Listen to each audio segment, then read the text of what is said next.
guys! Welcome back again to my vlog! So tonight, gugora na kami pa Baguio City. Ay, sa sobrang init na kasi dito sa Manila, kailangan ko na magpalamig ng ulo. Pero habang naghahanap ng konting sakit sa ulo.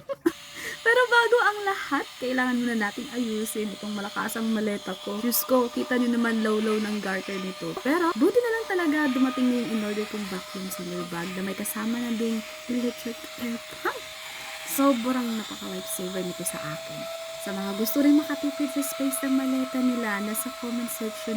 Alam niyo ba dati, tipid na tipid ako sa bitbit dahil sa liit ng maleta. Pero ngayon, hindi na magdadalawang isip pa. Sobrang sulit talaga.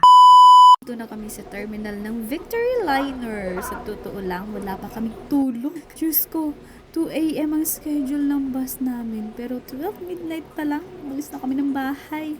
Medyo malayo-layo kasi itong terminal. Aabutin ka talaga ng mahigit 1 oras sa biyahe. Pero ang highlight ng gabi, ang binook ng ate ko, ang Victory Liner sleeper bus. Yes, Tay! First time namin matry ito. Kaya excited kami.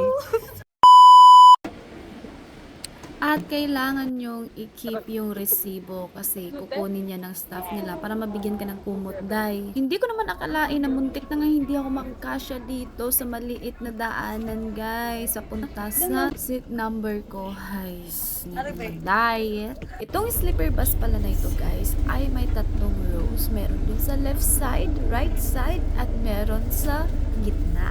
At huwag kang mag-alala, guys, meron din silang wifi dito. Kailangan mo lang tanungin dun sa staff nila or sa driver para makakonect ka. At syempre, meron din sila ditong room lights. Ayan. At meron din USB port. Ayan. Pwede kang mag-charge dyan ng cellphone mo or yung power bank mo. Ayan. So, diba, meron din 2 aircon. Diba? At huwag ka, itong kumot na to, bigay nila ay bago yan. Touch, pasok!